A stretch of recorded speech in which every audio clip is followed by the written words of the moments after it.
Welcome to the March 16th availability with Dr. Ian Hoffman. Thank you for being with us, Doctor. Thank you. From the Redwood News, according to the weekly data that breaks down the age groups, it appears that 52 cases that were originally assigned to the groups 0 through 9 and 10 to 19 combined have been reassigned to older age groups. Specifically, there were 13 cases reassigned from the 0 to 9 age group and 39 cases reassigned from the 10 to 19-year-old age group in the last week. Otherwise, combined, the other age groups would have a total of 114 cases reported in the last week. Can you explain this change? Is last week's data inaccurate? There does appear that there could be an anomaly there, and we're looking into it. We'll get back to you when we know more about that.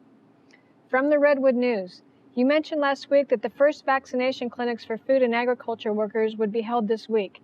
How many local employees are included in this group? How long does the county expect it will take to vaccinate this entire group? How can people, a part of this group, go about getting a vaccination appointment? Can you also provide some more information on the clinics being held this week for this group, specifically the mobile clinic that will be the first of its kind in the county? Yeah, so food and agriculture, we're estimating, is around 10,000 people in Humboldt County, so it's quite a large group.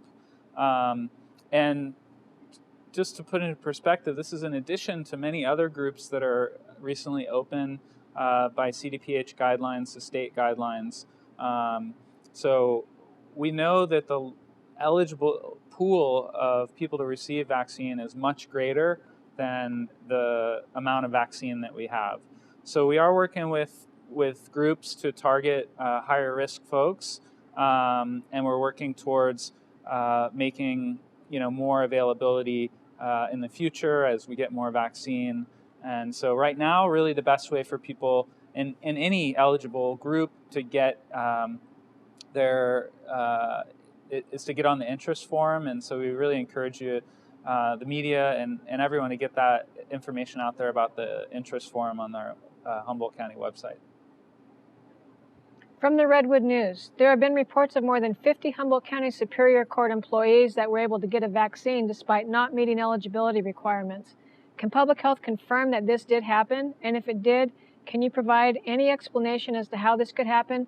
Also, what is Public Health's stance or opinion on the situation? So there was an article last week covering this. I think that did an adequate job and don't really have anything else to add at this time. From the North Coast News, a new study found 1/5 of COVID patients show signs of heart damage in blood tests. Since there is more time to see some long-term effects of this disease, what are some of the most disturbing long-term effects seen in Humboldt County? We know disease affects certain age groups differently. How are age groups impacted differently by long-term effects, if at all? Yeah, I think the studies are still ongoing, and I can't really speak to the immediate impacts. Those studies will continue over time, and we'll see them as they unfold in the coming months and years, really. From the North Coast News, at the Board of Supervisors meeting last Tuesday, you said that the county would petition the CDPH to stay in the red tier if it was announced we moved to the purple tier later that day. Has the county always had the ability to do this? Why is now the appropriate time to use this petition process? Yeah, we always have the ability to ask for adjudication in the tier process.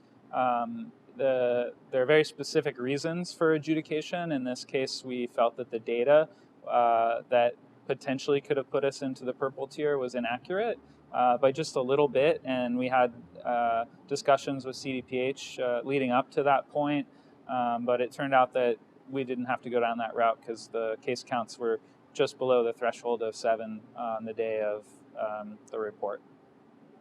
From the North Coast News, it seems like the county's attitude toward CDPH guidelines has shifted in recent weeks, being very open about potentially disagreeing with the state's rules.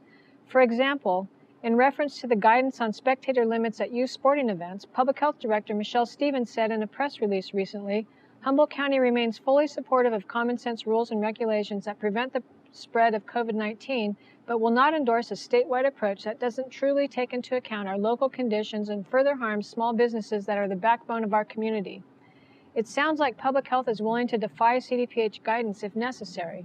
Would you agree that public health is becoming more critical of the CDPH, and if so, why? I think we've always had a discussion with CDPH, and whenever we have new guidelines that are coming out, sometimes they're not specific or they could be left up for interpretation. And in this case, specifically, the age-appropriate supervision was a big debate across the whole state. What does that really mean? We, went back and forth with CDPH. We never really landed on a number, so we just said, let's use common sense about what we know about COVID, about protecting ourselves, about distancing and masking and trying to limit the size of gatherings. And so that's what we discussed in those regulations. So I think we still fully support CDPH and all of the regulations, but sometimes we might be looking for more clarification. From the North Coast News, in terms of fully supporting common sense rules and regulations that was mentioned previously, what do you say to business owners that may feel like some past restrictions were not common sense rules and regulations and feel that public health didn't do enough previously to fight such restrictions? Yeah, I think that the rules that we've been following for the last year have been very common sense, and this is a new novel coronavirus that we knew nothing about a year ago going into this, and we've learned a lot along the way. I think when we first started this and people were talking about masking, and some people said no, some people said yes, but we finally figured that out. So now that's obviously a very common sense thing. So there's always discussion back and forth about what we're going to put into place, and now there's discussion about what we can take away and what sort of process we're going to have to unwind this whole thing. We're having those discussions with people in our county, people across the state, our local elected officials, with business leaders, leaders of the hospital and the medical community. So we're going to continue that, and I think that's really what we mean when we're talking about using common sense to move forward throughout this process. From reporter Daniel Mintz, during your last update to the Board of Supervisors, you said there's been a palpable change in the course of the pandemic, but last month you warned that the biggest surge yet could happen. Is that warning still relevant? Yeah, I think, this is about a balance here, cautious optimism with a little bit of skepticism.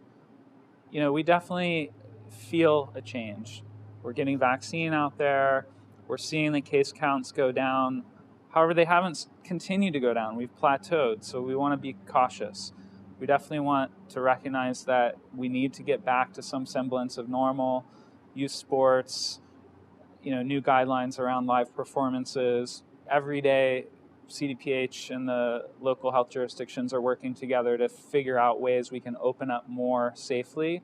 But it's a balanced process, so we need to be patient, and we're going to constantly watch and vigilantly watch for any reemergence of the disease, the new variants that could also cause a surge.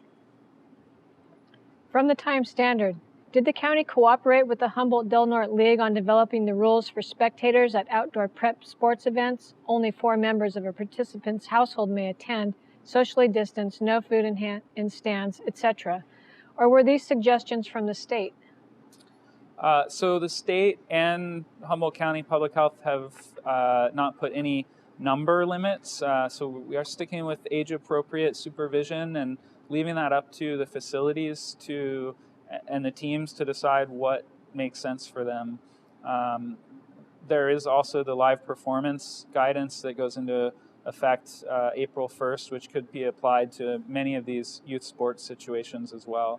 So we encourage anyone who's in a venue like that to use that sort of performance guidance to guide how they might have spectators at the events.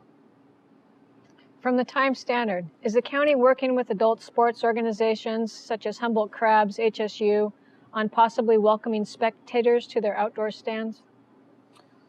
Yes, the live performance guidance has been shared with those folks, and encourage them to see what's feasible given those guidelines, and hope that we continue to improve with case counts and get into less restrictive tiers that will allow for more reopening.